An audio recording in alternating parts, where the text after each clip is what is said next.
Good morning. My name is Maria Destor, and I go LinkedIn Live every Tuesday morning to share tips and ideas to help you take your career off of autopilot and get on your way to monetizing your brilliance. Thank you for joining me. Today, I'm really excited about this topic because entrepreneurs are some of the most fierce people I know. Entrepreneurs are people who embrace change as they run towards their dream, just knowing that it's going to be the hardest thing they've ever done, and that's okay. Are you considering an entrepreneurial venture? This might be as your main gig, or this might be in addition to your formal employee job. You know, it's hard to ignore the constant stream of messages that we hear on social media and from our friends. Be your own boss. Make your own schedule, work when you want, $30,000 months, build a six-figure business in 1 month, control your own destiny and build your own dream. I know we're bombarded constantly.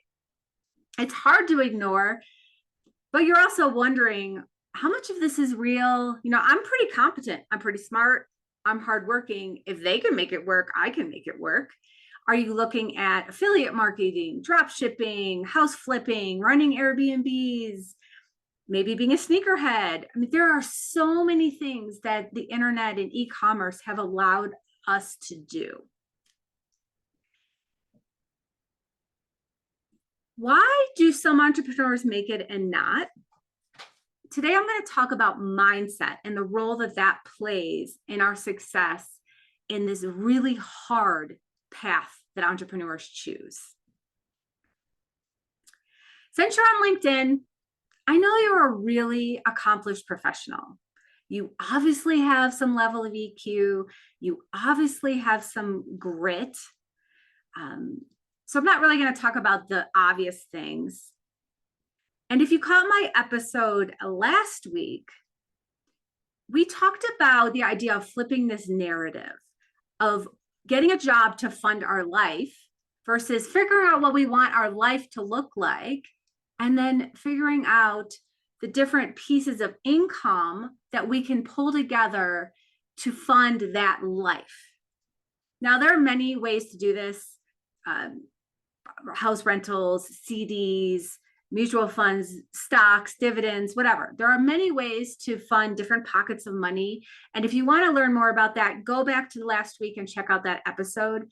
But today, if you're looking to launch some sort of entrepreneur thing, we're going to talk about building that mindset that you really need. And if you Google entrepreneurial mindset, there's a gazillion frameworks.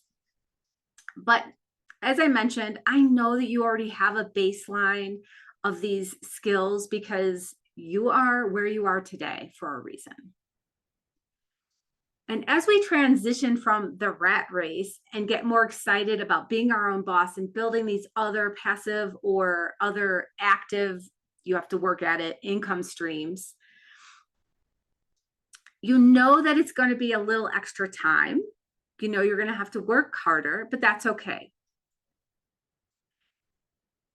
And you're still excited about it and you're doing the work. But then as time goes by, you start to get beat down a little bit, especially at those times when you're reviewing your projections or your ideas of where you thought this business would get to. Maybe it hasn't quite gotten there yet.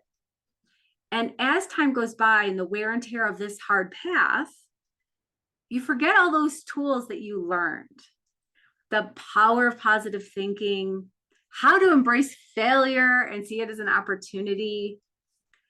That plan that you laid out in the beginning, that business plan, you probably haven't touched it. Pull that thing out, do those quarterly reviews, because at some point you've started making decisions in your entrepreneurial venture based on emotions, based on what's easy, based on the fire that's right in front of you. And you've forgotten that you need to revisit the plan and think on these higher level places from time to time. And let's face it, entrepreneurs often completely get wound up in their business because it's their baby and they're the boss and they neglect their self-care. This is especially true for people who are full-time employees with these extra added things on top. There are only so many hours in the day. So how do you fix it? How do you build that entrepreneur mindset above the obvious things that I told you I'm not going to talk about?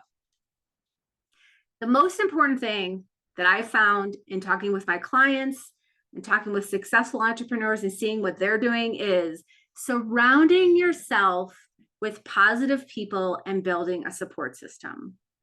We fall into this trap because we're very competent people. I can do this by myself. I don't need support. You might hire an accountant or that kind of thing. But I'm talking about the support that comes with surrounding yourself with people who have been wildly successful at whatever it is you're trying to do. These people will mentor you, they'll pick you up on the hard days, and they're going to hold you accountable to your decisions and remind you, no, you're making emotional decisions. You are not making decisions based on your plan or best practices. How do you find these people? Networking events, chamber of commerces, industry associations, incubator spaces are huge right now. And I love visiting them. As soon as you walk in the door, you just feel the energy.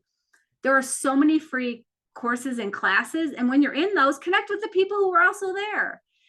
Yes, they're not all going to be the right fit for you, but over time, you're going to get that close team of people that are going to be your accountability buddies, and they're going to help you build your business as they're growing yours.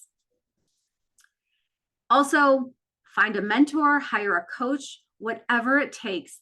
Entrepreneurial paths are not the time to try to go it alone. Number 2, you have to learn how to maximize your time and be organized. Get deliberate about that goal setting.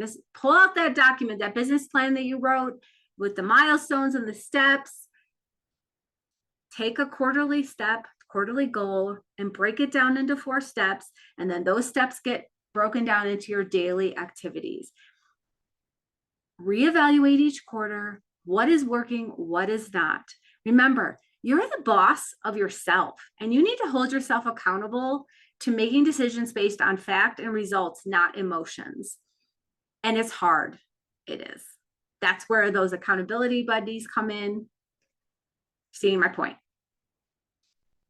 The third thing that I have found, and that I found works with my clients, and if you look at very successful entrepreneurs, they have a very high level of mental fitness. It's that resilience. It's the ability to overcome, to see setbacks. I don't even want to say the word failures, because it's not failures. And if you're not failing, you're not dreaming big enough, you're not trying big enough things. It's being able to see these things as an opportunity and a gift that you're learning. The other thing is, when we do entrepreneurial ventures, we're deviating from the norm of what our brain feels safe doing. And when you do that, your brain goes crazy and the alarm bells go off. This is not normal. This is scary. This is hard. You're not smart enough.